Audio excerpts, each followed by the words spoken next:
R Silent Channel. Mr. Silent Channel. Please don't skip the ads. Kabanata 1171 Kuya. Sa sandaling matapos magsalita si Haring Jin, ang pinuno ng Qingyang ay Bangulong, Prinsipe Jin, si Jingzi ay nailigtas. Natigilan si Haring Jin, at agad na tumangala, at nakita ang lugar kung saan kanina lang nawala ng malay si Jingzi. Wala na itong laman. Nasaan ang figure ng tao? Nasaan ang mga tao? Saan sila nagpunta? May isang lalaking nakaitim na nagsamantala sa amin upang harapin ang kulog sa araw at tumakas kasama niya.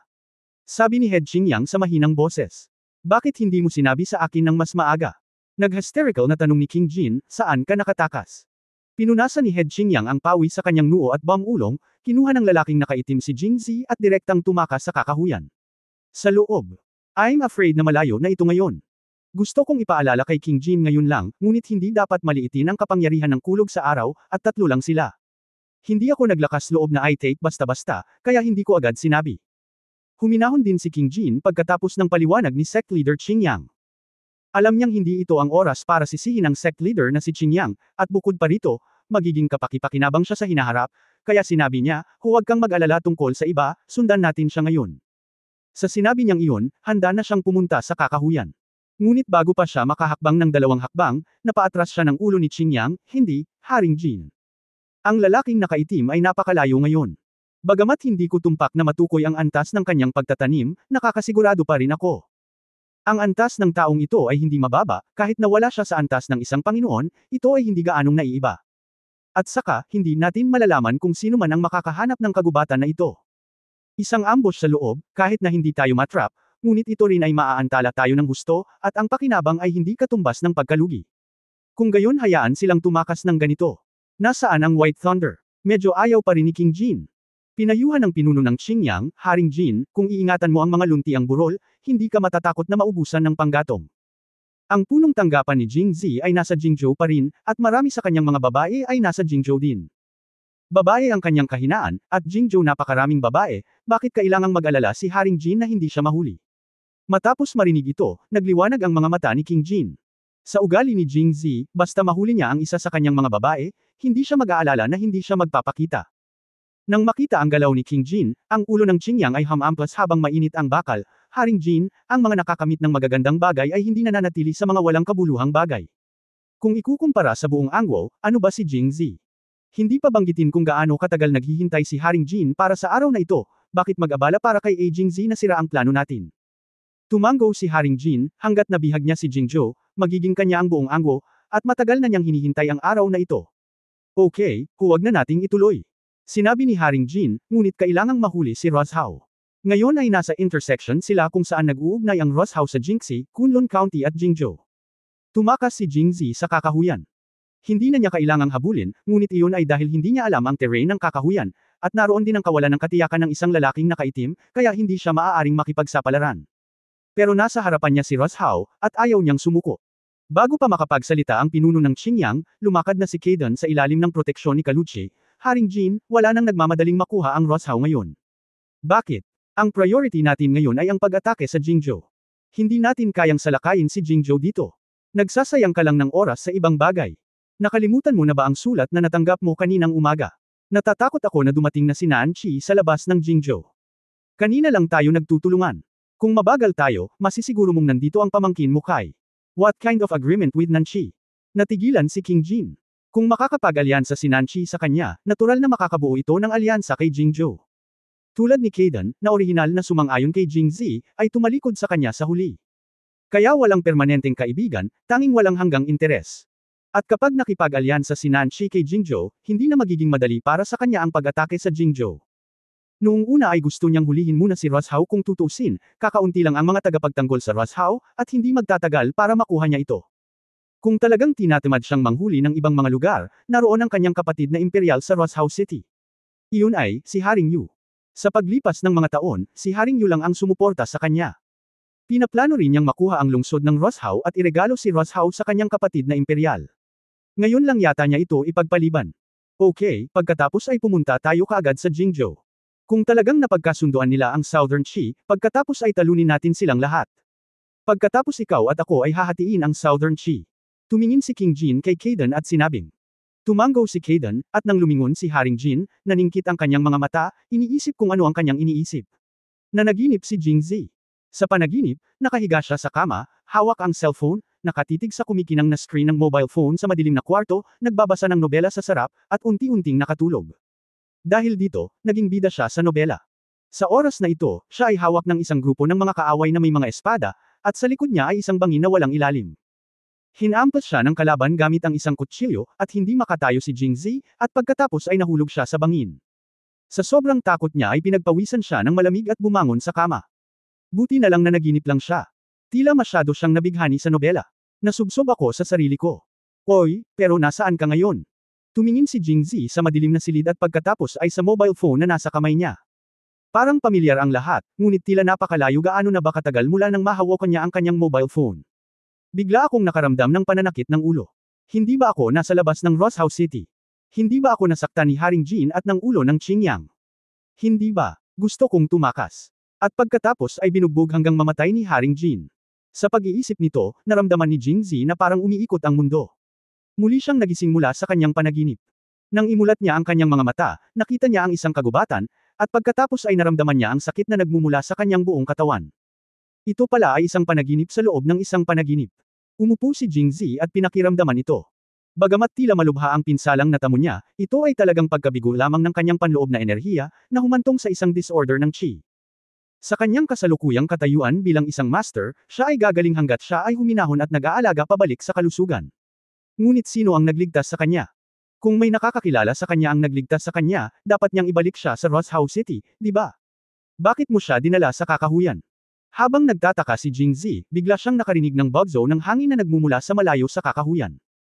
Agad siyang nagtago sa likod ng puno, naghihintay ng pagkakataon. Nakikilala pa rin niya ang karaniwang tunog ng hangin at ang tunog ng hangin na dulot ng mga taong lumilipad sa kakahuyan. Halatang may paparating ito, at hindi niya alam kung ang taong nagligtas sa kanya o si King Jin at ang iba pa. Si Jingzi ay nagtatago sa likod ng isang puno nang makita niya ang isang itim na anino na lumilipad mula sa malayo hanggang malapit. Likas sa kanya ang tunog ng hangin. Nang papalapit na ang itim na anino mula rito, bigla itong huminto sa himpapawid, tila hindi nakikita si Jingzi, at pagkatapos ay lumipad muli ng mabilis. Habang papalapit silang dalawa, kitang-kita ni Jingzi ang hitsura ng tao at natigilan siya. Pagkatapos ay lumuha siya at sumigaw. Ate! Kabanata 1172 Palm Luli. Naglakbay si Jingzi sa mundong ito, ang unang babaeng nakita niya ay ang kanyang panganay na kapatid na si Luli. Si Jingzi ay may napaka-espesyal na damdamin para kay Luli.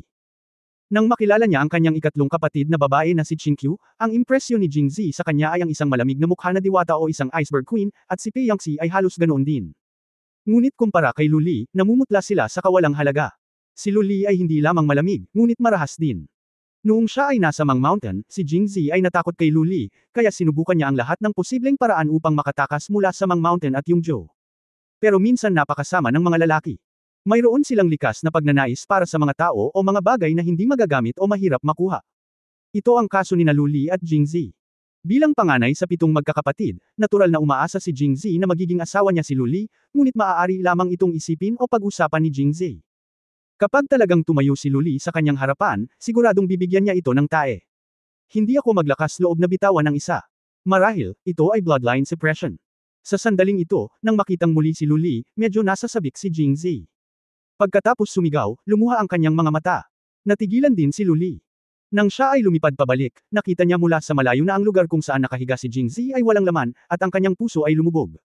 Siya ay labis na kinakabahan at nag-aalala. Pagkatapos ay narinig niyang muli ang pag-iyak ni Jingzi, at pakiramdam niya ay wala sa mundo. Walang mas mahusay kaysa sa tunog na ito. Zir. Ang matigas na puso ni Luli ay naging malambot sa sandaling ito. Ate. Diretsyong tumalon si Jingzi sa mga bisig ni Luli, tulad ng isang batang babae na hindi nakikita ang kanyang kasintahan sa loob ng maraming araw, at tumalon siya ng husto. Bilang karagdagan sa kasabikan, at pagkatapos, kasabikan. Sa katunayan, nang si Jingzi ay yamakap kay Luli, medyo kinakabahan pa rin siya, dahil kapag kasama niya si Luli noon, pabayaan pa ang paghagi sa kanya, kahit natingnan pa niya si Luli ay sisipain niya ito sa mata, kaya natakot si Jingzi na baka sipain siya pabalik bago niya masumpungan ng sinuman. Nakakahiya.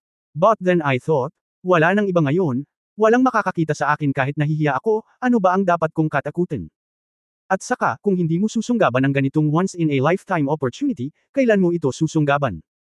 Sa makatuwid, naramdaman ni Jingzi ang tila matigas ngunit sobrang malambot na figure ni Luli sa unang pagkakataon. Matapos yakapin si Luli, nagbibilang pa rin si Jingzi sa kanyang isipan, gustong makita kung gaano siya katagal. Pero ang mas ikinatuwa niya ay hindi siya itinulak ni Luli palayo. Kahit saglit na natulala, inabot niya at niyakap din siya, at tinapik ng 2 beses sa likod. Tuwang-tuwa si Jingzi kaya naglagay siya ng mas maraming lakas sa kanyang mga kamay at ipinatong ang kanyang baba kay Luli, na tinatamasa ang kanyang kakaibang lamang. Sa katunayan, si Luli ay naguguluhan din. Ngunit si Jingzi ay ang kanyang nakababatang kapatid na lalaki. Sa totoo lang, noong nasa Mang Mountain siya, bagamat nanatiling tuwid ang mukha niya at seryosong nakangiti araw-araw, sanay na siya sa pagbibiro ni Jingzi sa paligid niya, kaya nang umalis si Jingzi, pakiramdam niya ay labis siyang nag-aatubili na sumuko, ngunit dahil sa kanyang ugali, hindi niya ito ipinakita. Sa muling pagkikita ngayon, ang kanyang walang katapusang love sickness ay hindi na kailangang pigilan, kaya hinayaan niya si Jingzi na hawakan siya. Hindi nagpatuloy si Jingzi. Natatakot siya na si Luli ay mainitan ang ulo. Kung hinawakan niya siya ng sobrang tagal, kapag nag-react si Luli, siya ay mababasag sa isang malakas na suntok. Kaya tinanggap niya ito at binitawan si Luli at nagtanong, "Ate, bakit ka nandito? Saan ka nagpunta nitong mga araw na ito? Nang umalis ako sa Mangshan, hindi ba sinabi ng panganay na kapatid na pupunta siya sa Jingzhou upang makita ako?" Sa pagsasalita tungkol dito, medyo nahihiya si Jingzi. Matapos iwanan ang Mang Mountain, bagamat paminsan-minsan ay naiisip niya si Luli, ang bilang ng mga pagkakataon ay talagang napakakaunti dahil marami siyang babae, at ang kanyang mga araw na walang babae sa paligid niya ay napakabihirang, kaya paano siya makakahanap ng oras para isipin si Luli. Kaya medyo nagilty siya nang sabihin niya ito, kung tutusin, ilang araw lang siya sa Jingzhou. Paano siya mahahanap ni Luli kahit pumunta siya? Gayunpaman, hindi alam ni Luli kung ano ang iniisip niya at sinabing, "Pagkaalis mo sa Mang Mountain." Pagkatapos, nagsimulang magsalita si Luli. Lumalabas na si Luli ay nagtatanim ng puot at pagkakasala sa mga taong ito. Kung tutusin, lahat ng ito ay dahil sa kanya kaya ang pamilya Jing ay nademot at napatapon, at ang pagkamatay ng mga Jings at ng kanyang asawa ay lalong nagkasala sa kanya.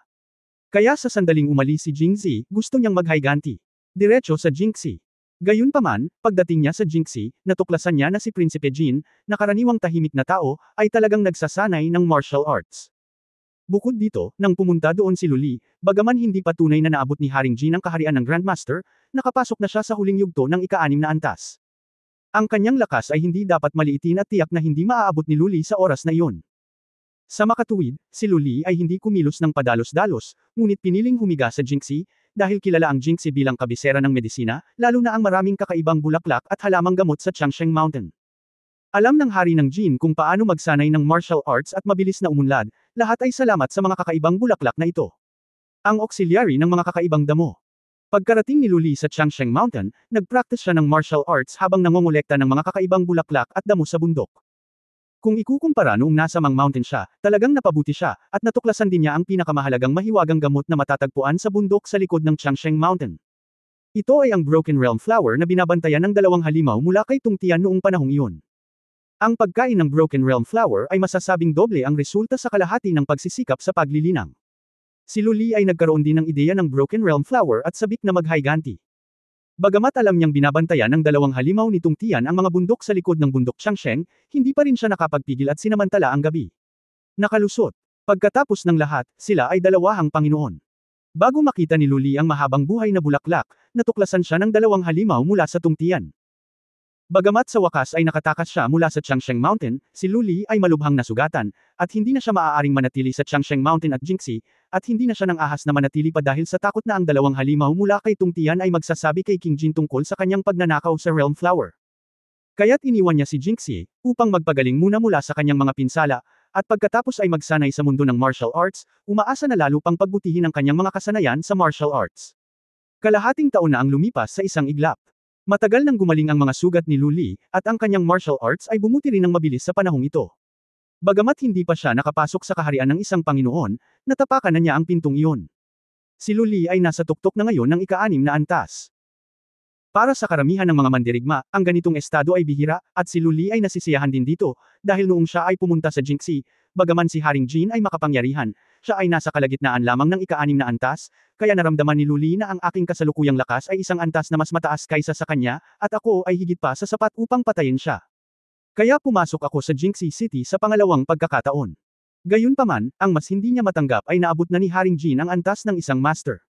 Bukod dito, hindi niya sinasadyang natuklasan na maging ang pinuno ng Qingyang ng Tungtian Tower ay nakarating na sa kaharian ng Master. Dalawang taong nagtutulungan ang biglang naging Master. Kung sila ay magsanib puwersa, ang kahihinatnan ay mapapahamak. Nakaramdam ng matinding takot si Luli dito. Kabanata 1173 Masarap na cake. Sa katunayan, dalawang Grandmaster mula sa isang sekta ang nangyari lamang sa Tungtian Palace. Gayunpaman, kahit na ang dalawang Tungtian Monster ay kambal na Master, nagtatago sila sa ilalim ng Changsheng Mountain araw-araw at hindi nakikisali sa mundo, kaya ang kanilang impluwensya sa labas ng mundo ay minimal.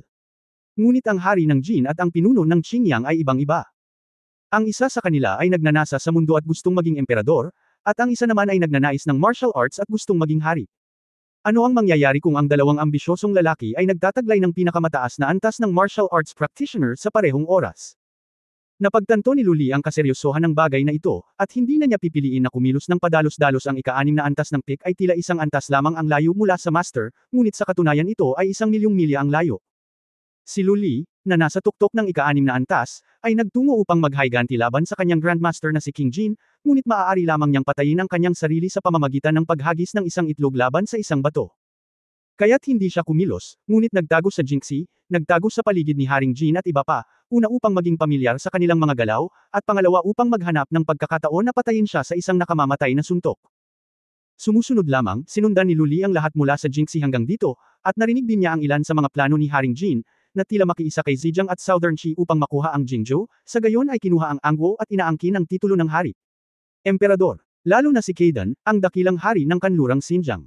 Sa kanya nabalitaan ni Luli na nakipagsabuatan siya sa hari ng Jin para linlangan si Jingzi. Pagkatapos marinig ito, si Luli ay parang langgam sa mainit na palayok. Gusto niyang ipaalam kay Jingzi na pigilan siya sa paggawa nito. Siya ay naloko, ngunit nahirapan din siyang hindi malaman kung saan nagpunta si Jingzi. Marami siyang natutunan tungkol kay Jingzi sa panahon ng kanyang karanasan sa mundo, at alam din niya na si Jingzi ay naglalakbay at walang tiyak na tirahan. Matapos hindi siya makontak, nagpa siya si Luli na manatili kay King Jin. Mas maganda kung hindi sila magkita ni Jingzi. Kung may away kay Jingzi, makakatulong siya ng palihim. Kaya nahulaan niya ng tama at nakatulong talaga. Matapos itong marinig ni Jingzi, hinawakan niya ang kamay ni Luli. Bahagyang sumimangot si Luli at nanigas ang kanyang katawan, ngunit hindi pa rin niya itinapon ang kanyang kamay at hinayaan siyang hawakan ito. Masaya si Jingzi, ngunit nanatiling kalmado ang kanyang mukha. Hinawakan pa rin niya ang kamay ni Luli at sinabing, "Salamat sa panganay na kapatid na babae sa pagkakataong ito. Sa totoo lang, naging pabaya ako. Bago ako pumunta sa Roshow, naramdaman ko ito at ang pangatlong kapatid na babae. May mali, ilang beses akong sinabihan ni Third Sister, ngunit medyo sobrang kumpiyansa ako at hindi ako nagseryoso, kaya minamaliit ko ang kalaban."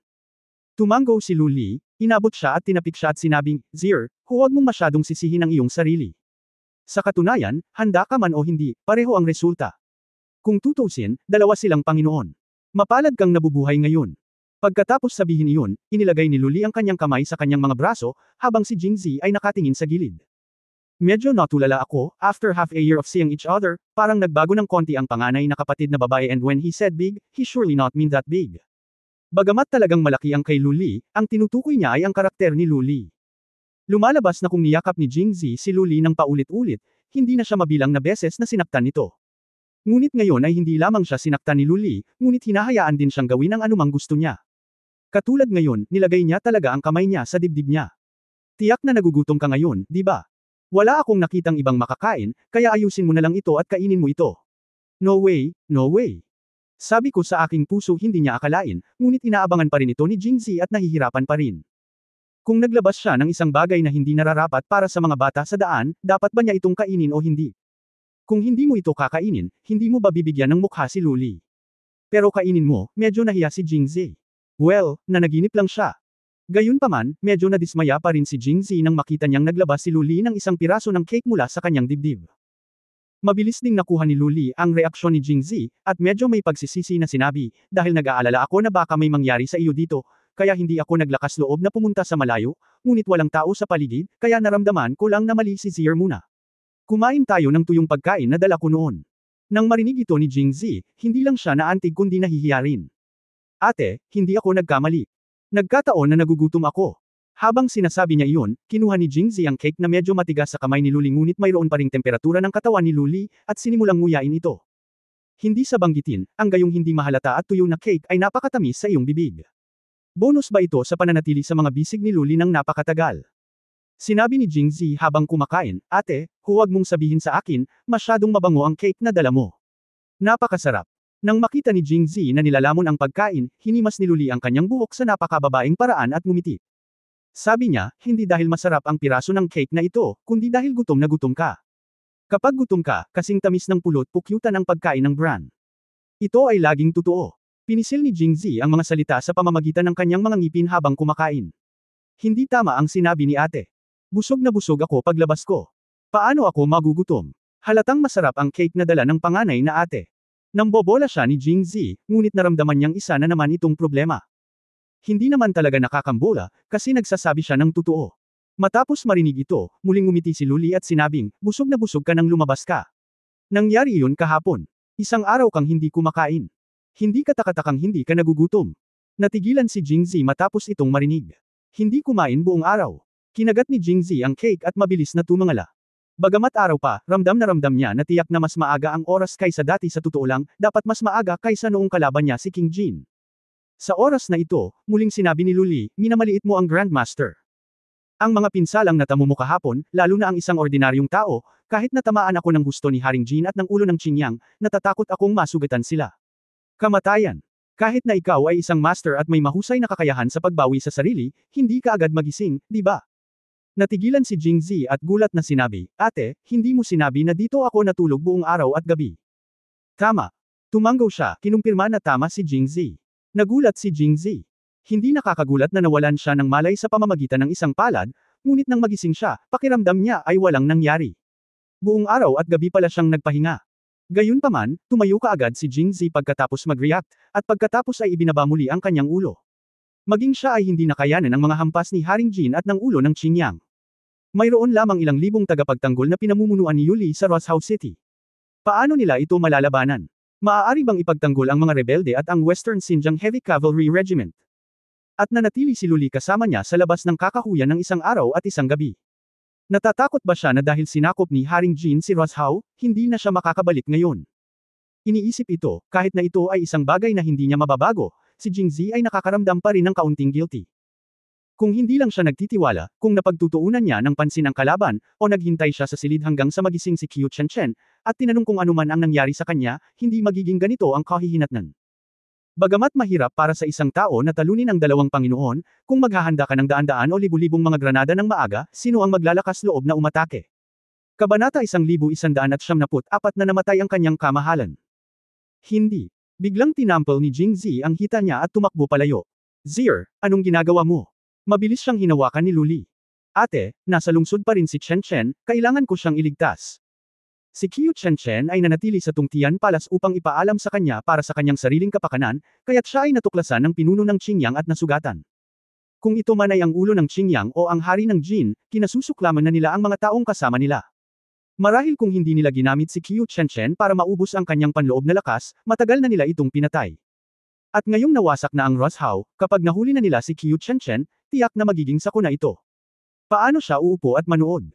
Gusto niyang kumawala sa kamay ni Luli, ngunit napakalakas ng kamay ni Luli na kahit anong pilit niya, hindi siya makawala. Naging balisa si Jingzi. Ate, huwag mo akong pigilan. Sinulyapan siya ni Luli at maluwag na sinabi ko ba sa iyo na ang Roshow City ay nakuha nila? Hindi talaga sinabi ni Luli, pero natigilan si Jingzi at agad na nagtanong, ate, ang ibig mong sabihin ay hindi nila inatake si Roshow? Ito ba ay imposible? Nakaramdam ng kakaiba si Jingzi. Dahil ito ay isang paghihimagsik, ang lahat ng mga lungsod na dinaanan ng mga rebelde ay dapat mabihag. Tama, dumaan lang si Prince Jin. Sa oras na ito, nagpatuloy si Luli, hindi ko alam kung bakit, pagkatapos nilang saktan ka, nagpatuloy sila sa paglipat ng silangan patungo sa Jingzhou. Marahil ay hindi na makapaghintay si Haring Jin na kunin ang Jingzhou. Nang matapos magsalita, tumingin sa kanya, sinabi niya, ibuka at isara mo ang iyong bibig at tawagan si Chen. Mukhang pamilyar ka sa mangkukulam na ito mula sa Tungchang. Napakamot ng ulo si Jingzi. Bagamat si Luli ay ang kanyang panganay na kapatid na babae, narinig niyang tinawag nito si Chen na, which, hindi pa rin komportable. Ate, si Chen ay hindi mangkukulam. Hindi siya makapili ng sarili niyang pinanggalingan, kaya naging alagad siya ng Tungchang. Ngunit hindi niya sinuportahan si Haring Jin at ang paghihimagsik ng iba, kaya nagtago siya doon para iulat sa akin ang balita. Kung hindi, hindi ka masasaktan.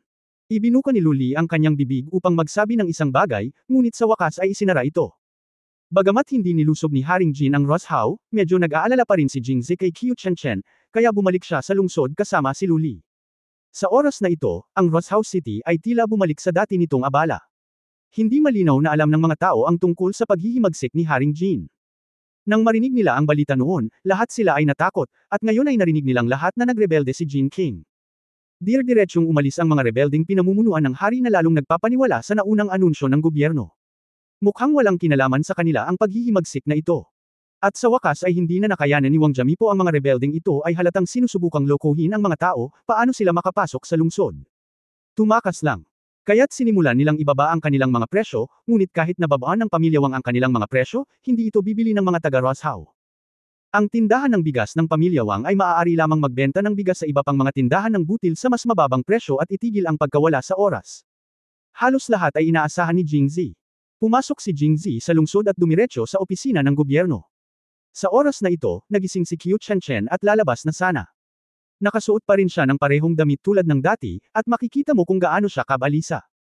Sa sandaling itinaas niya ang kanyang ulo, nakita niya si Jingzi na papasok sa pinto. Agad na tumakbo si Qiu Chenchen palapit sa kanya na may luha sa kanyang mga mata, Mr. Sir. Kung ikukumpara sa ibang mga babae, ang Qiu Chenchen ay dapat ituring bilang ang pinakawalang pidgel at pinakamatapang. Bilang karagdagan, siya na ngayon, nasa sabik ako kaya sinabi ko ang, MS. Chenchen, gising ka na. Nakahinga ng maluwag si Jingzi nang makita niyang nagising si Qiu Chenchen. MS, Sir, nagkamali ako. Niyakap ni Qiu Chenchen si Jingzi at umiyak. Sa katunayan, mulat na siya nang ipadala ni Jingzi ang kanyang panloob na enerhiya sa kanya noong nakaraang araw. Gayunpaman, nang gambole ng pinuno ng Qingyang ang kanyang mga meridian, gumamit siya ng maraming panloob na enerhiya, upang hindi siya magising. Nang siya ay ganap na nagising at nagtanong kay Taili, nalaman niyang umalis si Jingzi ng lungsod upang salubungin ang kaaway noong isang araw. Noon lang niya nalaman na ang dahilan kung bakit hindi siya pinatay ng pinuno ng Qingyang at hinayaan siyang kumapit hanggang sa makita niya si Jingzi ay it's all calculated. Ang layunin ay ubusin ang panloob na enerhiya ni Jingzi. Lubos niyang sinisi ang sarili, iniisip na si Jingzi ay malamang nagumugol ng maraming panloob na enerhiya para sa kanyang sarili, kaya hindi siya kalaban nito pagkatapos makilala si Haring Jin at ang pinuno ng Qingyang. Sa oras na ito, natatakot siya na may nangyaring hindi inaasahan. Kaya agad siyang tumakbo palabas at nakasalubong niya si Jingzi na kababalik lang. Paano niya maitatago ang kanyang excitement? Siyempre, bukod pa sa pagiging excited, sobrang nakonsensya si Qiu Chenchen nang isipin niyang muntik nang ma-accident si Jingzi dahil sa kanya. Marahan na tinapik ni Jingzi ang kanyang balikat at inaliw na nakangiti, Chenchen, huwag mong sisihin ang iyong sarili. Si Sumuyo ay masyadong mapanlinlang. Sa katunayan, lubos akong nasisiyahan na ligtas ka. Hindi kita masisisi dito. Kung tutusin, hindi ko ito oras na para manatili ka sa tungtiyang. Bagamat nakonsensya pa rin siya, si Qiu Chenchen ay napakasaya nang marinig ang sinabi ni Jingzi. Gayunpaman, sa oras na ito, napansin ni Qiu Chenchen na may mali, dahil palagi niyang nararamdaman na ang kabilang panig ay bumagsak sa kanya ang isang malamig na tingin, at mabilis siyang lumingalinga sa paligid, para lamang mahanap ang babae sa likod ni Jingzi na may walang pakialam na mukha, ngunit ang hitsura ay hindi mababa sa kanya. Bagamat matapang si Qiu Chenchen, matapos makita ang mga mata ng babaeng ito, natalo pa rin siya ng walang malay, binitawan si Jingzi, at pagkatapos ay tahimik na sumulyap sa kanya, na parang tinatanong kung sino siya. Lumingon si Jingzi at nakangiting sinabi, hayaan mong ipakilala ko sa iyo, Chenchen, ito ang panganay na kapatid na babae. Sister, ito si Chenchen. Ate. Matapos marinig ang pagkakakilanlan ni Luli, biglang natauhan si Qiu Chenchen, iniisip na hindi nakakagulat na nakaramdam siya ng kaunting takot nang magkita sila sa unang pagkakataon, at narinig na niya noon si Luli. Para sa babaeng ito na kayang kontrolin ang buong Mang Mountain ng mag-isa, si Qiu Chenchen ay hinahangaan ko rin ito. Oo.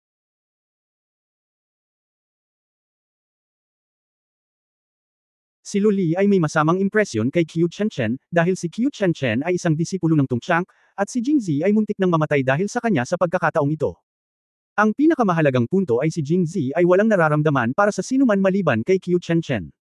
Ang pagiging malapit sa mga babae maliban sa kanilang mga kapatid na babae ay naging sanhi ng kanyang pakiramdam na hindi komportable at ang kanyang mukha ay natural na naging pangit. Siyempre, kahit na hindi siya masyadong masaya, bilang panganay na kapatid na babae, sinabi niya pa rin ang isang mapurol na oo, na itinuturing na isang pagbati. Gayunpaman, mas kinabahan si Qiu Chenchen kapag ganito siya. Kung ikukumpara sa pangatlong kapatid na babae na si Qingqiu at sa ikaapat na kapatid na babae na si Peiyangxi na nakilala niya noon, walang alinlangang mas mahirap pakisamahan si Luli at binigyan niya ang mga tao ng mas matinding pang-aapi. Pagkatapos noon, walang nagsalita, at medyo naging maislan ang kapaligiran. Presidente Jing. Sa oras na ito, dumating ang boses ni Yuli, na sinira ang medyo awkward na kapaligiran. Gobernador Yu. Lumingon si Jing Zi at nakitang si Yuli ay tumatakbo na may maputlang mukha at halos matamba ng 2 beses. Gobernador Yu, mangyaring dahan-dahan. Ainal-alayan siya ni Jing Zi at sinabing, President Jing, may nangyaring kakila-kilabot. Pagkatapos sabihin ito, si Yuli, isang lalaki na nasa edad 40 o 50, ay napaluha, kamahalan. Ang iyong kamahalan ay pumanaw na. Kabanata 1175 ang Southern Qi Rebellion. Saglit na nablangko ang isip ni Jing Zi, at medyo nanginginig ang kanyang boses, Governor Yu, huwag. Huwag kang magbiro. Paano mamamatay ang kanyang kamahalan kapag siya ay magaling na? Matapos marinig ang mga salita ni Yuli, si Jing Zihi ay nagkaroon na ng masamang premonition sa kanyang puso, dahil alam niyang hindi maglalakas loob si Yuli na magbiro tungkol sa ganitong bagay, ngunit gaano siya umaasa na nagsisinungaling si Yuli.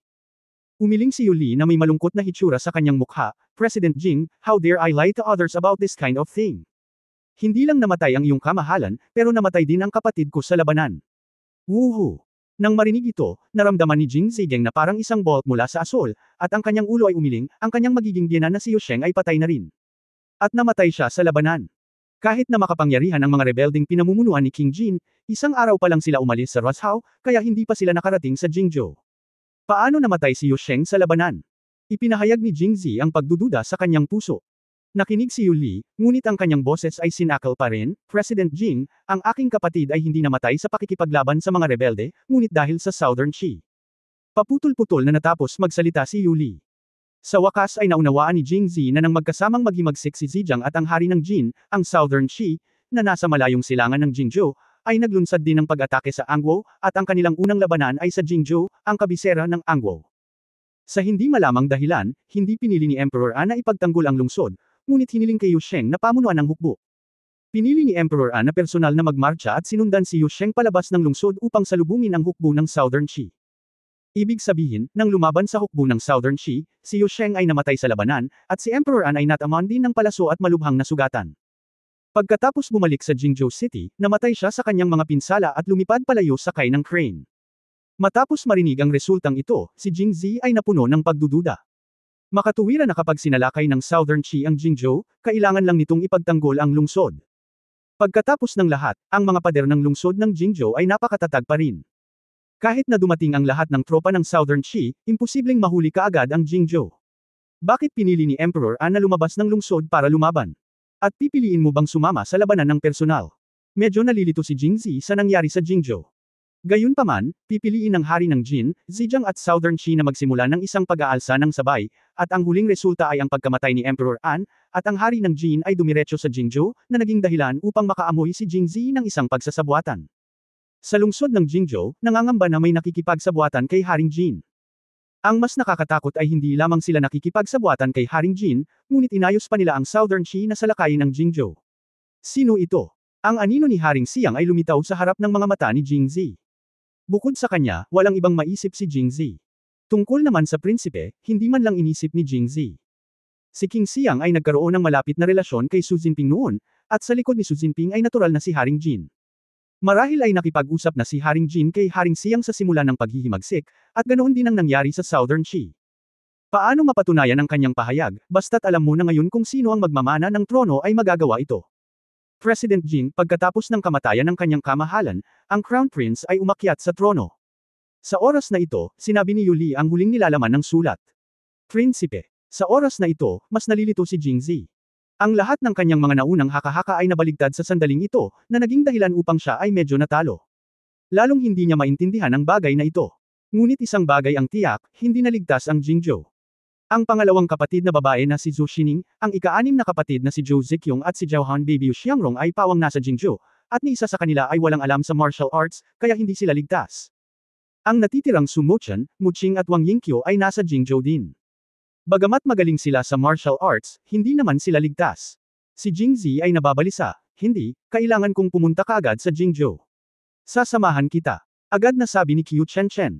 President Jing, pupunta rin ako, kasama ko ang mga opisyal at sundalo ng Roshao. Namatay ang kanyang panganay na kapatid na si Yu Sheng.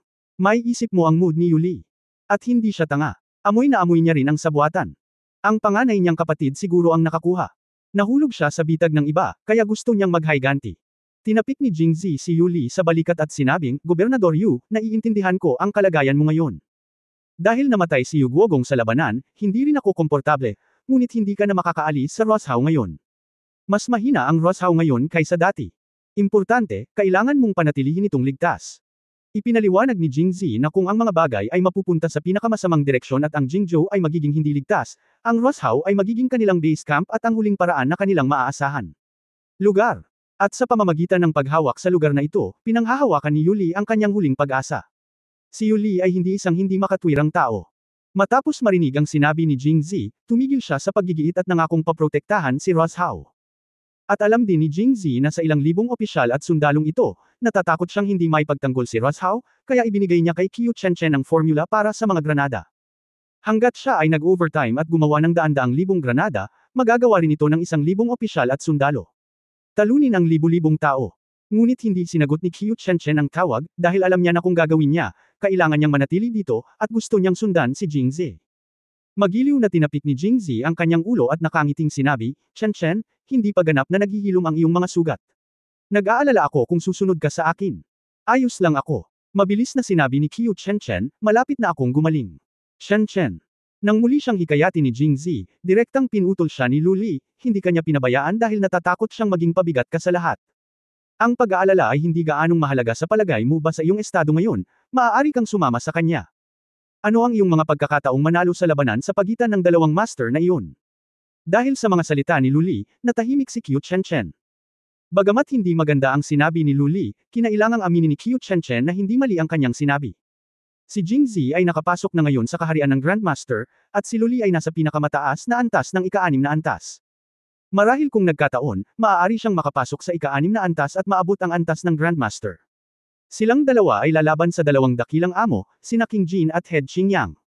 Kahit hindi mo mapakinabangan, makakatakas ka pa rin ng hindi nasaktan. Ngunit siya ay nasa gitna lamang ng ika-6 na antas. Bagamat mas makapangyarihan siya kaysa sa mga ordinaryong mandirigma, hindi talaga siya sapat sa harap ng amo, lalo na't kagigising pa lang niya at wala sa mabuting kalagayan. Sinusundan niya si Jingzi, at kailangang patuloy na protektahan siya ni Jingzi ay talagang hawatak sa kalagayan ni Jingzi. Ate, huwag naman po. Sir, tama ang sinabi ng panganay na kapatid. Si Jingzi ay orihinal na gustong magsabi ng ilang salita para kay Qiu Chenchen. Kung tutuusin, masyadong masakit ang sinabi ni Luli, ngunit pinutol din siya ni Qiu Chenchen. Aware ako sa sarili ko, mister, pero masyado akong nabalisa ngayon, kaya sinabi ko ang mga salitang iyon. Huwag kang mag-alala, Mr. Xian, pinag-isipan ko na ito. Mananatili ako dito para tulungan si Governor Yu na ipagtanggol si Rosao, at iba pa. Bumalik ka ng ligtas. Sabi niya, kinuha ang granada formula sa kamay ni Jingzi. Pagkatapos ay sinabi niya, hanggat narito ako, huwag mag-alala. Kung ang sitwasyon sa hinaharap ay hindi maganda, huwag kumapit. Bumalik ka lamang. Maaari nating panatilihin ang mga luntiang burol dito, para hindi tayo mag-alala na maubusan tayo ng panggatong. Nang marinig ang kanyang sinabi, mas naging komportable si Jingzi He, binigyan si Qiu Chenchen ng ilang karagdagang tagubilin, at pagkatapos ay umalis sa lungsod ng Rosao kasama si Luli sa ilalim ng kanyang nag-aatubili na tingin. Kabanata 1196 na dalhin mo ako sa paglipad. Sa estado ngayon ni na Jingzi at Luli, kung patuloy silang sasakay sa kabayo, talagang naghuhubad sila ng pantalon at umutot. Kaya pagkalabas ng Rosao, ginamit ni na Jingzi at Luli ang Qinggang para lumipad patungong Jingzhou. Kahit na ang panloob na lakas ni Luli ay umabot na sa tuktok ng ika-6 na antas, ang kanyang Qinggang ay hindi kasing husay ng kanyang panloob na lakas, kaya mas masahol pa siya kaysa kay Jingzi. Kaya noong ginamit ni Jingzi ang lahat ng kanyang lakas, hindi na siya nakasabay ni Luli. Ate, paano kung mag-isa akong pumunta sa Jingzhou? Tanong ni Jingzi. Hindi. Alam ni Luli ang ibig sabihin ni Jingzi. Hindi lang siya nakontento sa sarili niya dahil sa napakabagal niyang paglipad at pag-aaksaya ng oras. Gusto niyang paalisan siya at lumipad muna sa Jingzhou isipin ang taong nagkaroon ng hindi pagkakasundo sa bundok kalahating taon na ang nakalipas. Ang batang lalaki na binugbog niya at umiwas kung saan-saan ay mabilis na umunlad at naging isang nilalang na hindi niya maabyutan.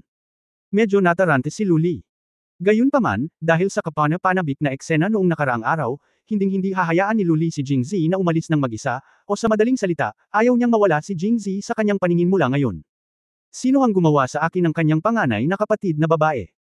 Ganito ang naisip ni Luli, marahil ito lang ang paraan para kumbonsihin ang sarili na hindi siya masyadong makonsensya. Ate, kapag ganito ka, magsasayang ka ng maraming oras. Gusot na sabi ni Jingzi. Halika rito. Inabot ni Luli at ikinabit siya, at lumipad si Jingzi sa kanyang tabi. Sa susunod na sandali, ipinatong ni Luli ang kanyang kamay kay Jingzi at mahinang sinabi, lumipad ka kasama ko. Tuwang-tuwa si Jingzi matapos itong marinig at tumawa ng malakas sa kanyang puso. Sa katunayan, noong sinabi niyang aalis muna siyang mag-isa, malamang na nahulaan niya ang pinili ni Luli, kaya nahulog pa rin si Luli sa kanyang bitag. Siyempre, magiging perpekto kung ang salitang, Zai, sa gitna ng sinabi ni Luli ay tinanggal.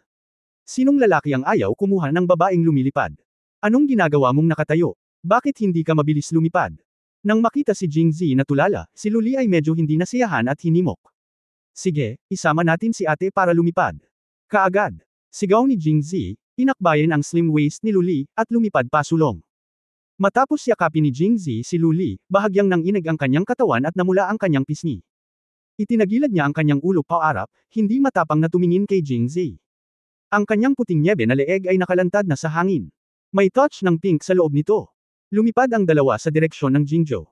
Matapos lumipad ng wala pang kalahating distansya, biglang nakakita si Jingzi ng dalawang itim na figure na katulad nila, na mabilis na dumaan mula sa harapan. Si Jingzi at Luli ay alerto at nakataas ang kanilang kilay. Gayunpaman, nang lumapit ang mga itim na anino at malinaw na nakita ang kanilang mga mukha, bukod pa sa pagkagulat, ang puso ni Jingzi ay napuno ng kagalakan. Dahil ang mga bisita ay walang iba kundi si Su Mochen at ang kanyang pang-apat na kapatid na si Pei Yangxi. Muchen, pang-apat na sister. Lumipad si Jingzi, ngunit sumugod si Su Mochen at sumugod sa kanyang mga bisig. Marahil ay naiintindihan niya ang mood ni Su Mochen sa oras na ito, kaya tumabi si Pei Yangxi nang may kamalayan, tumingin kay Luli sa likod niya, at ngumiti ng mahina, ate. Tumanggaw si Luli at hinawakan ang kamay ni Pei Yangxi. Ang huling pagkikita ng dalawa ay sa Mang Mountain. Dumaan si Pei Yangxi sa Mang Mountain at pinuntahan si Luli. Nakita niya si Jingzi sa Mang Mountain, ngunit hindi nila nakilala ang isa't isa noong panahong iyon. Si Su Mochen, na nakahiga sa mga bisig ni Jingzi, ay tumayo kaagad pagkatapos marinig ang pangalan ni Pei Yangxi at tumangala kay Luli. Ate. Bueno, matagal na kitang hindi nakikita, ang kamahalan mo Chen ay naging aking nakababatang kapatid na lalaki at babae. Namula si Su Mochen at walang sinabi. Kung saan, magkakilala sina Luli at Su Mochen. Nang si Su Mochen ay pumunta sa Mang Mountain sa unang pagkakataon, ipinakilala pa rin niya ang kanyang sarili bilang, Chen Mo, at ang kanyang pagkakakilanlan ay nahayag sa ibang pagkakataon. Nagpalitan ng simpleng pagbati ang apat na tao, at pagkatapos ay nagsimulang magtanong si Jingzi, bakit pumunta rito si Mo Chen kasama ang pang-apat na kapatid na babae? Nasaan ang iba? Logically speaking, si Su Mochen ay nasa Jingzhou, at ang mga kasama niya ay ang pangalawang kapatid na si Zhou Xining, sixth sister Zhou Ziqiong at Zhaohan baby Yu Xiangrong, pati na rin ang master at apprentice na sina Mu Qinren at Wang Yingqiu. Ang mga kasama ni Pei Yangxi ay dapat ang ikatlong kapatid na babae na si Qingqiu, ang ikapitong kapatid na babae na si Lin Weiner, at si Zhang Xiaoyu na dumaan sa likuran. Mula sa isang direksyon, walang dahilan para magkita sina Su Mochen at Pei Yangxi, kaya na-curious si Jingzi. Sa oras na ito, unang sinabi ni Pei Yangxi, si Xiaoyu at ang iba pa ay dumating sa Jiangling noong hapon pagkaalis mo. Tumanggaw si Jingzi, at sa paghusga sa oras, ito ay halos pareho. At napili na ang address ng pahayagan ng Dawn. Sinabi mo rin na ang unang isyo ng pahayagan ay magbubunyag ng pagkakakilanlan ni Fang Mubay. Kaya noong unang gabi nang dumating si Xiaoyu sa Jiangling, nag-overtime ang mga tauhan ng pahayagan upang i-print ang pahayagan. Tanghali ng sumunod na araw. Sa simula, ang mga tao sa Jiangling ay medyo lumalaban pa sa pahayagan, ngunit nang marinig nila na ito ay libre, hindi sila tumanggi. Nang makita talaga nila ang nilalaman ng pahayagan, ito man ay ang seksyon ng buhay o ang seksyon ng literatura, hindi nila ito maibaba at hindi mapigilan, kaya ang Dawn newspaper ay naging instant hit sa Jiangling. Nagpatuloy si Pei Yangxi, mamaya, napag-usapan namin na dahil napakaganda ng epekto ng Dawn newspaper, hindi na kailangang manatili pa sa Jiangling. Bumalik kami sa Jingzhou kanina, kaya sumakay kami ng pangatlong kapatid kong si Xiaoyu sa bangka at tumungo sa hilaga mula sa Jiangling. Sa oras na ito, kinuha din ni Su Mochen ang mga salita, ang pangalawang kapatid na babae, si Xiangrong at ako ay sumasakay din sa timog mula sa Jingzhou, naghahanda na pumunta sa Jiangling upang samahan ka. Sa hindi inaasahang pagkakataon, nakasalubong namin ang pangatlong kapatid na babae at pang-apat na kapatid na babae sa daan, kaya't napag-usapan namin pagkatapos noon, ang iba pang mga kapatid na babae ay sumakay sa bangka pabalik sa Jiangling, at kaming dalawa ay dumating sa Rozhao. Matapos marinig ang sinabi ni Su Mochen, tuluyang nahulog ang malaking bato sa puso ni Jingzi. Kung tutuusin, kahit anong mangyari, basta ligtas ang kapatid niya at ang mga babae, kaya wala siyang dapat ipag-alala. Ang Jiangling ay sapat na malayo sa Jingzhou, at ang Qingyuan sect ay nasa Jiangling. Magkaroon man ng digmaan sa pagitan ng mga bansa o panloob na alitan sa loob ng bansa, hindi sasangkot ang sekta. Sa makatuwid, ang pananatili sa Qingyuan sect ay walang alinlangan ang pinakamahusay na opsyon. Ligtas. Gayunpaman, pagkatapos makinig sa kanilang dalawa, mas naging curious si Jingzi sa nangyari sa Jingzhou. Mu Chen, hindi mo ba alam na nagpunta ako sa Rozhao? Bakit ka pumunta sa Jiangling para hanapin ako sa unang pagkakataon? Logically speaking, ang Imperial Edict na inilabas ni Emperor An ay humiling sa kanya na direktang magmadali mula Jiangling hanggang Jingzhou, kung ito man ay ang mga prinsipe, mga ministro o si Su Chen ang dapat na malaman ito. Bakit pipiliin ni Su Chen na pumunta sa Jiangling? Nang marinig ito, bahagyang lumabo ang mga mata ni Su Chen. Sa totoo lang, nawalan na kami ng balita tungkol sa iyo simula noong pumunta ka sa Jiangling. Sa simula, walang nakapansin. Hanggang sa may nangyari sa tatay ko sa huli ay napagtanto kong may mali, pero huli na ang lahat. Sa puntong ito, napaluhas si Su Chen. Mabilis siyang niyakap ni Jingzi at marahang tinapik ang likod niya para ipahayag ang Kal-Iwan. Kabanata 1197 Gusto mo bang maging reyna? Matapos makinig sa mga salita ni Su Chen, nagkaroon si Jingzi ng pangkalahatang pag-unawa sa nangyari sa Jingzhou. Sa katunayan, sa huling pagsusuri, ito ay dahil pa rin sa kasakiman. Sa madaling salita, ito ay dahil sa Elixir of Transformation sa kanyang kamay. Tama ang babala ni Zhou Xining sa simula. Bagamat mukhang maganda ang elixir, kung masyadong maraming tao ang nakakaalam nito, hindi mabilang na mga tao ang magnanasa dito, at si Jingzi ay magiging lubhang magulo. Upang mapangalagaan si Su Chen, at kasabay nito, gusto rin niyang panatilihing si Emperor An ang namamahala sa Angwo, kaya sinabi ni Jingzi kay Emperor An ang tungkol sa Immortal Pill at nangakong bibigyan siya nito sa hinaharap. At nagsimula ang mga bagay mula doon. Isang gabi, uminom ng sobra si Emperor An at hindi sinasadyang nabunyag sa prinsipe ang bagay ng elixir. Walang sinabi ang prinsipe sa oras na iyon, ngunit kalaunan ay bihira niyang sabihin ang bagay kay Haring Siang. Hindi magkatugma ang dalawa noon, at paulit-ulit ding gustong palitan siya ni Xiang Wang, ngunit dahil sa isang elixir, nagkaisa ang dalawa.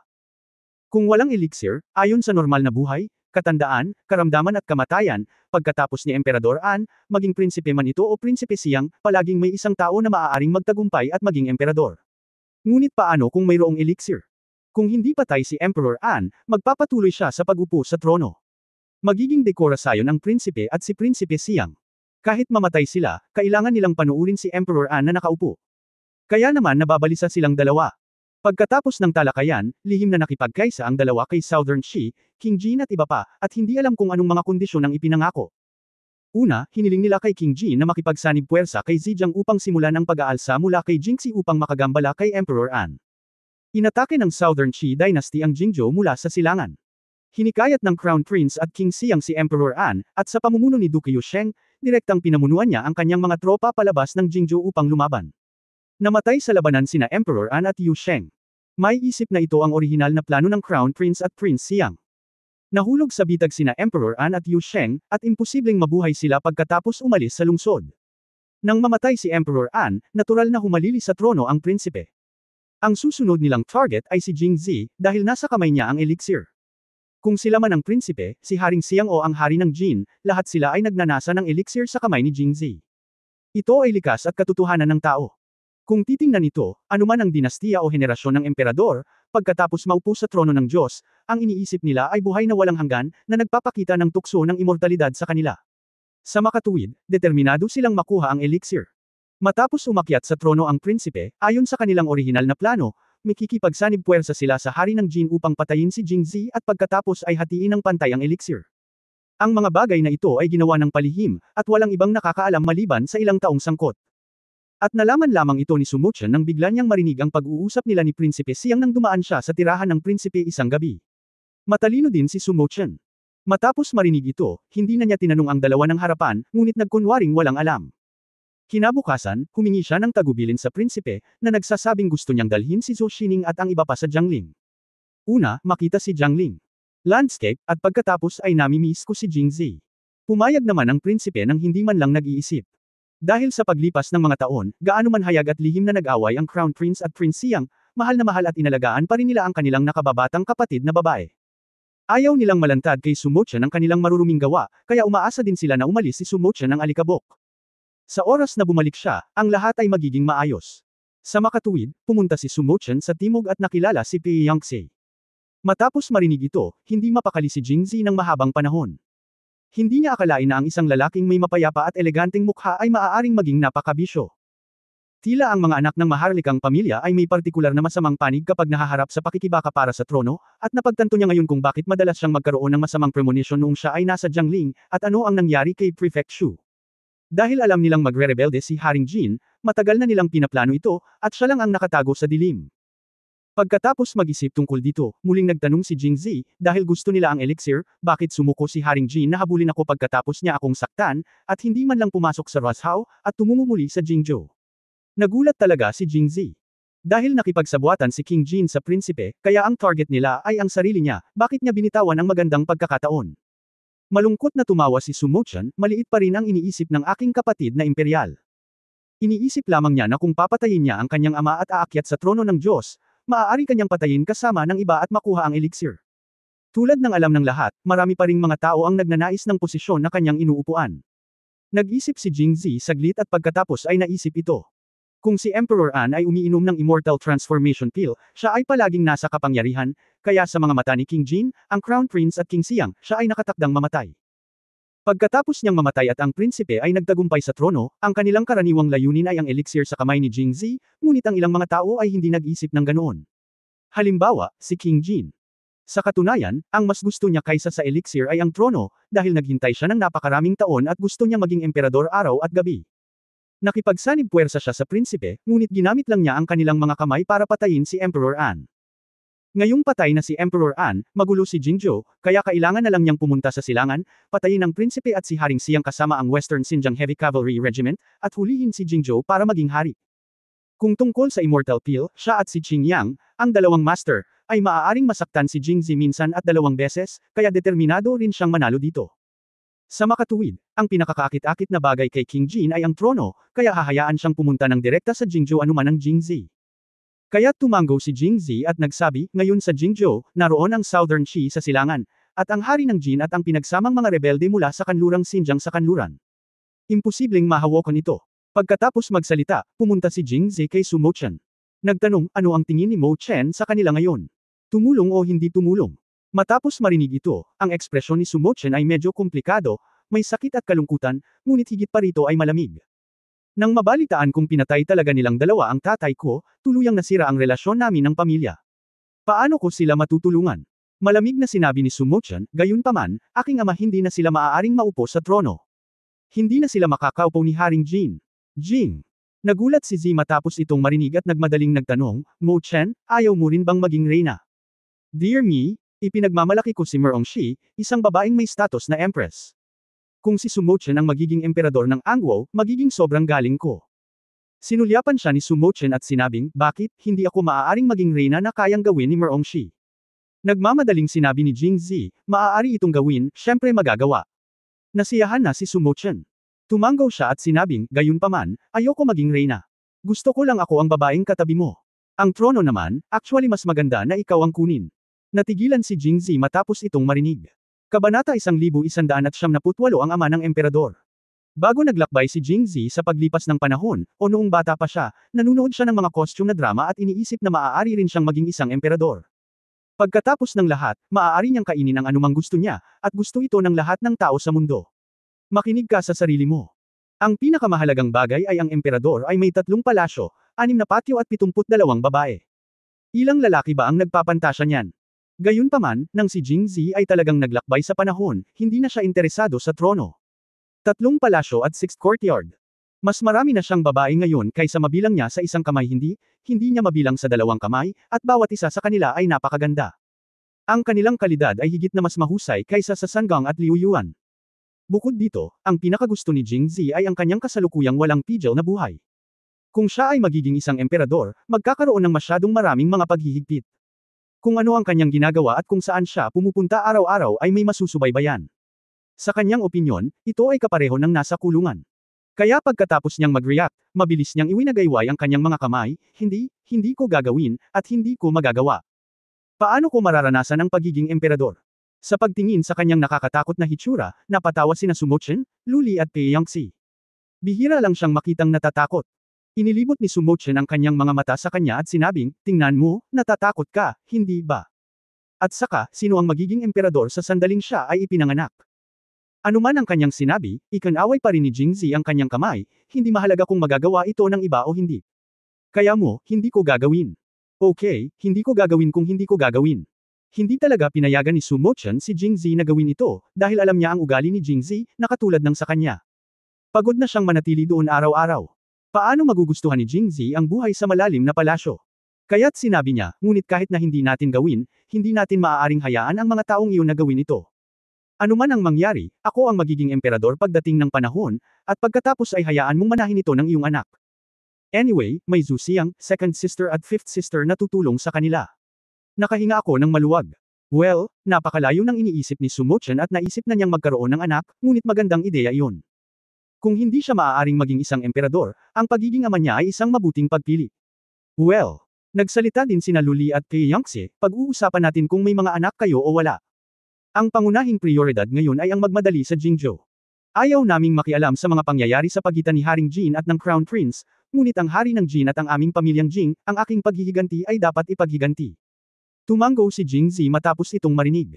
Kung gusto niyang maging emperador o hindi ay isang bagay na mamaya. Ang pangunahing prioridad ngayon ay ang patayin si King Jin para ipaghiganti siya. Noong hindi pa nagre-rebel si Haring Jin, naramdaman ni Jingzi na marami siyang pagkakataon na patayin si Haring Jin, ngunit sa oras na iyon ay wala siyang angkop na dahilan ng pagpatay kay Haring Jin ng pribado ay itinuturing na pagtataksil, at marami pa siyang babae. Hindi makayanan ang kahihinatnan ng paghihimagsik. Ngunit ngayon, nagrebelde na si King Jin, at mayroon na siyang dahilan para patayin siya, ngunit naging Grandmaster na si King Jin, at wala na siyang lakas para patayin siya. Hindi maiwasang ayaw, lumingon siya at nagtanong, sa tingin mo ba kung magsanib puwersa tayong apat, madali natin silang mapapatay.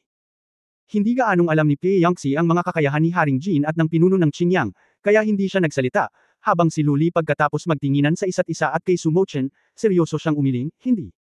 Sinabi ni Luli, nang makipaglaro ka sa kanila noong araw na iyon, nakita ko ito sa aking mga mata. Kahit na nasa mabuting kalagayan ka, hindi ka ang hari ng Jin. O ang kalaban ng sinuman sa kanila, si Leader Qingyang. Bagamat pareho kayong master, silang dalawa ay halatang nasa mas mataas na antas kaysa sa iyo. Sinabi rin ni Su Mochen, ako at ang aking pang-apat na kapatid na babae ay parehong nasa ika-6 na antas, at ang panganay na kapatid na babae ay nasa gitnang antas. Bagamat mayroon kaming ika-6 na antas ng Peak Realm, tila isang antas lamang ang layo namin sa Grandmaster, ngunit sa katunayan, ang kaharian ay isang hakbang lamang, at ang pagkakaiba ay napakalaki. Higit pa, kung ihahambing sa ika-6 na antas, kami ay mahirap na magsanib ng puwersa sa tatlo at sa amin. Napakadali para sa kanya. Matapos marinig ito, naramdaman ni Jingzi si Alexander. Nagtanong siya ng may kaunting pag-usisa, sa ibaba ng Grandmaster, may iba't ibang mga kaharian. Alam ko ito, ngunit hindi lamang ang parehong kaharian sa itaas ng Grandmaster. Bakit sila mas mahusay kaysa sa akin? Sa ilalim ng Grandmaster, tila iba ang bawat antas ng kaharian. Lahat sila ay nahahati sa 3 antas. Kahit na pareho silang nasa ika-6 na antas, mayroong 3 antas, inisyal, gitna, at peak. Ngunit sa itaas ng Grandmaster, walang antas na dibisyon. Halimbawa, hindi matalo ng gitnang antas ng ika-6 na antas ang rurok ng ika-6 na antas. Maiintindihan ni Jingzi, ngunit paano mabibigo ang isang Grandmaster na talunin ng isang Grandmaster? Pagkatapos niyang magsalita, hindi na nagsalita si Luli sa pagkakataong ito, ngunit sinabi ni Su Mochen, sa totoo lang, may mga layer sa itaas ng Grandmaster. May mga layer din. Kung gayon bakit hindi ito ipinakilala sa mundo? Tulad ng 3 antas ng bawat antas. Ang sinumang nagsasanay ng martial arts ay alam na alam ang antas ng kaharian na ito, dahil alam ito ng lahat sa mundo, ngunit walang nagpakilala sa kaharian ng Grandmaster. Dahil dito, iniisip ni Jingzi na ang lahat ng nasa itaas ng Grandmaster ay may parehong kaharian. Umiling si Su Mochen at sinabing, ang dahilan kung bakit walang pagpapakilala sa Grandmaster sa Jiangho ay dahil kakaunti lamang ang mga Grandmaster sa Jiangho. At ang mga tunay na naging Grandmaster ay matagal nang tumigil sa pag-aalaga sa mga makamundong gawain. Paano nila sasabihin sa iba ang tungkol dito? Ano ang ibig mong sabihin? Tumango si Jingzi at sinabing, kung gayon, ang ibig mong sabihin ay ang Master Realm ay nahahati sa 3 antas tulad ng ibang mga kaharian, at ang mga kaharian ni Haring Jin at Qingyang ay mas mataas kaysa sa akin. Tumango rin si Su Mochen. Sumang-ayon, maraming kakaibang bulaklak at halamang gamot sa Changsheng Mountain, at umasa sina King Jin at Head Qingyang sa mga halamang ito upang patuloy na mapabuti sa paglipas ng mga taon. Pagkatapos ng mga taon ng pagsasanay na ito, dapat na sila ay nasa tuktok ng Grandmaster, at ikaw, higit sa lahat, ay nasa gitna ng Grandmaster. Kaya hindi natin matatalo ang isa sa kanila. Ang aming Master ay talagang ang pinakamataas na Master, at naabot niya ito higit sa 10 taon na ang nakalilipas. Si Jingzi at ang amo ni Su Mochen, si Old Yaotung, ay isang malaking Master. May parang boss na existence. Dahil dito, mas maraming nalalaman si Su Mochen kaysa sa iba. Pagkatapos marinig ito, biglang napagtanto ni Luli, ang dalawa sa kanila ay nasa mas mataas na antas kaysa kay Zier. Ginugol ni Zier ang higit sa kalahati ng kanyang panloob na enerhiya noong nakaraang araw, ngunit sa huli ay nakatakas siya sa ilalim ng kanilang mga kamay.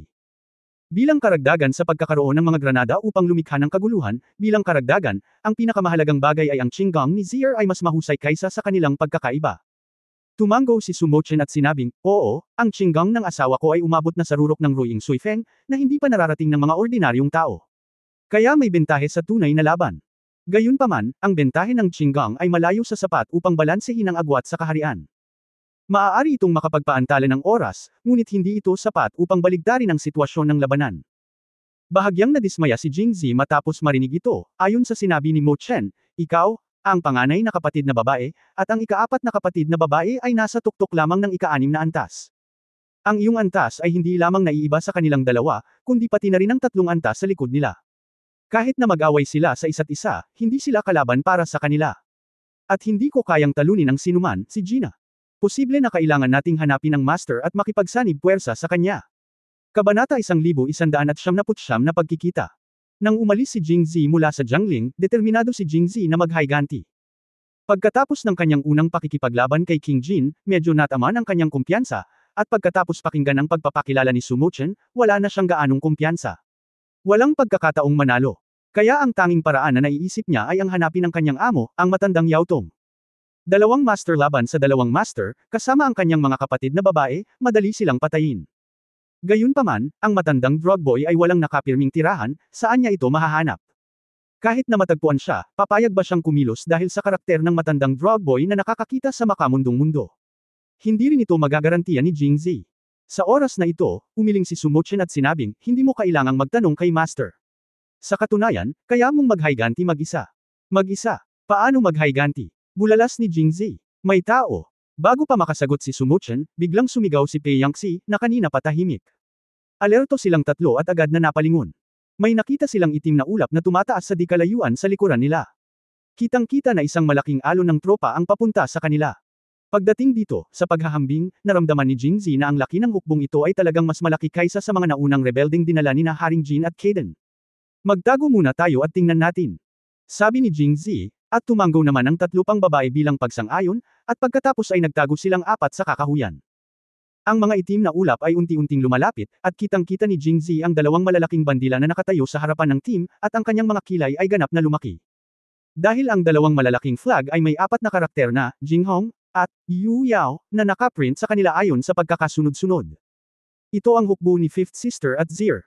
Noong nagsasalita si Jingzi, nakita rin ni Luli at ng iba pa si Liu Jinghong sa harapan ng team, nakasuot ng suit of armor, hawak ang kanyang maroon na sibat, nakasakay sa isang matangkad na kabayo. Sa itaas, mukha siyang bayani at marilag. Gayunpaman, marahil dahil sa patuloy na pagmamadali, ang mukha ni Liu Jinghong ay maalikabok at pagod. Hinanap muli ni Jingzi ang koponan, ngunit hindi nakita si Merong Shi. Sa halip, nakita niya si Yao Saint Chuxia, na nakasuot din ng armor at nakasakay sa kabayo, na lumapag sa gitna ng team. Sa tabi niya ay may malaking karwahe. Nakadikit ang ulo niya sa bintana ng karwahe, bamuka at sumara ang bibig, at hindi niya alam kung ano ang sinasabi niya sa mga tao sa loob. Dapat nasa loob si Zier. Akala ni Jingzi, pero medyo curious lang siya. Dumating si Merong Shi kasama si Liu Jinghong, at malamang narinig niya ang balita. Pagkatapos ay hindi makapag-alala si Merong Shi tungkol sa kanya, kaya pinamunuan niya ang hukbo ni Yao sa Liangzhou at nakilala si Liu Jinghong. Oo, kaya tulungan natin siya. Ngunit ang pagmamartsa ay tungkol sa bilis. Bakit nagpanggap si Merong Shi bilang isang reyna at sumakay sa isang karwahe? Nagpa siya si Jingzi na lumabas at tingnan. Panganay na kapatid na babae, pang-4 na kapatid na babae, Mo Chen, tingnan natin. Nang makita ang pinagsamang hukbo ni na Liu Jinghong at Merong Shi, talagang masaya silang tatlo. Magulo ngayon ang labanan sa Jingzhou. Kung sila lang ang lalaban mag-isa, mahina talaga sila. Manipis. Tungkol naman sa pinagsamang hukbo ni na Liu Jinghong at Merong Shi, mukhang may 10,000 tao, na hindi nalalayo sa mga rebelde, lalo na ang Jinghong Cavalry na dinala ni Liu Jinghong, na isang heavy cavalry regiment kumpara sa Western Xinjiang. At ang Southern Qianxiu Army ay mas malakas.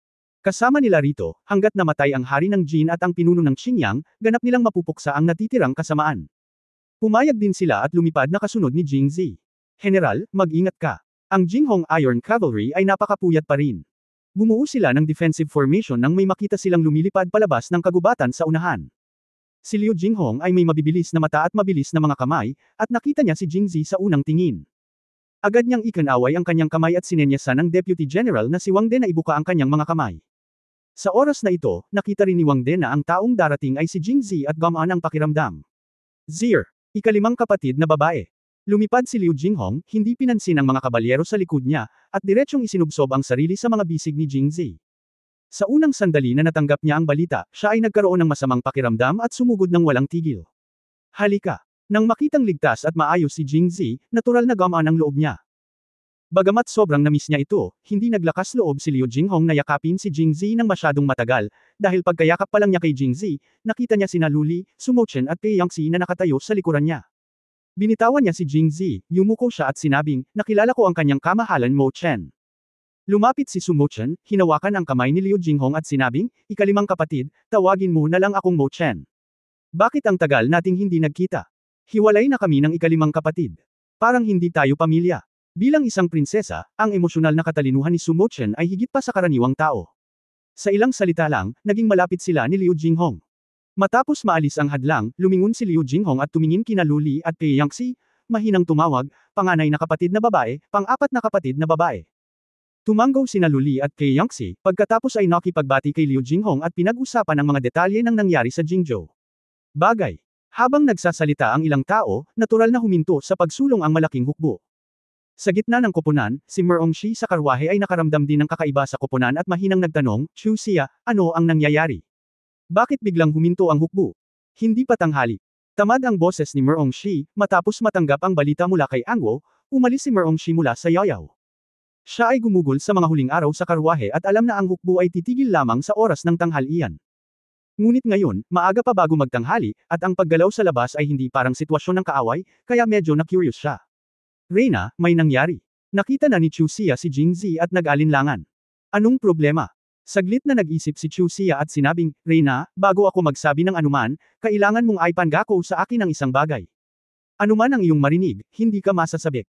Natawa si Merongshi matapos marinig ito, Chu Xia, hindi ba nangako ako sa iyo bago ako lumabas sa pagkakataong ito na kikilos ako ng mahinahon at hindi magpapanik?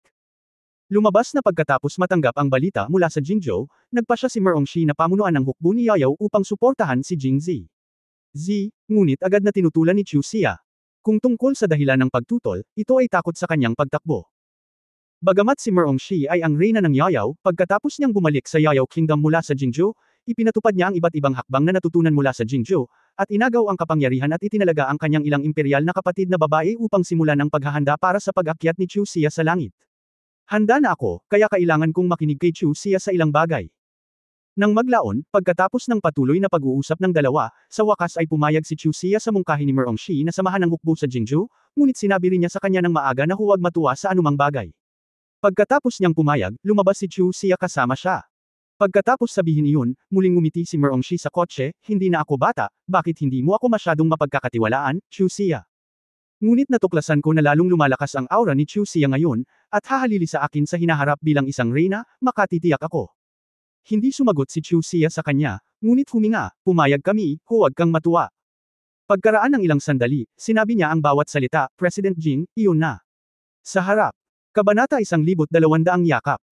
Noong kausap ni Merongshi si Chu Xia kanina, nakangiti siya at nagbibiro na may kalmadong kilos, hindi naman siya nasasabik, kaya naramdaman ni Chu Xia na ligtas na sabihin ito.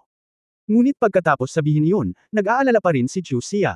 Dahil alam na alam niya kung ano ang ibig sabihin ngayon ni Jingzi kay Merongshi, at kung ano ang ibig niyang sabihin sa kanyang bahagyang umbok na tiyan.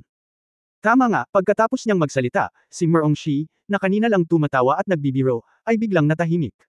Medyo naging mabigat ang paghinga ni Merongshi. Naramdaman ito ni Chu Xia, na nasa labas ng kotse at medyo hindi mapakali, Queen. Sa oras na ito, binuksan ni Merongshi ang kurtina ng kotse at tumingin sa paligid.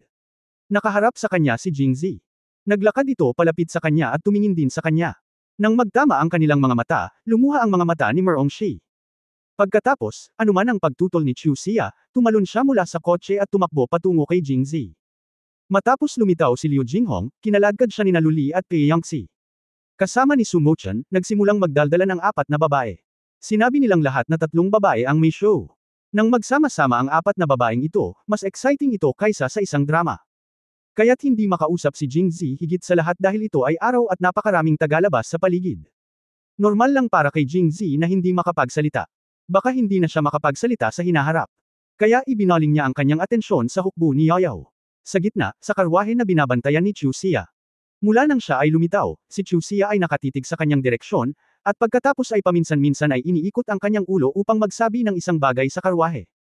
Tiningnan niya si Jingzi na may medyo komplikadong tingin, na parabang mayroon siyang inaalala. Hindi naintindihan ni Jingzi, ngunit alam niyang nasa karwahe si Merongshi. Pagkatapos ng lahat, sa buong Yayao Kingdom, si Merongshi lamang ang karapat-dapat sa kanyang personal na proteksyon, kaya siya ay lumakad. Makalipas ang mahigit 3 buwang pagkawala, si Jingzi ay nasa sabik pa rin nang makita niyang muli si Merongshi.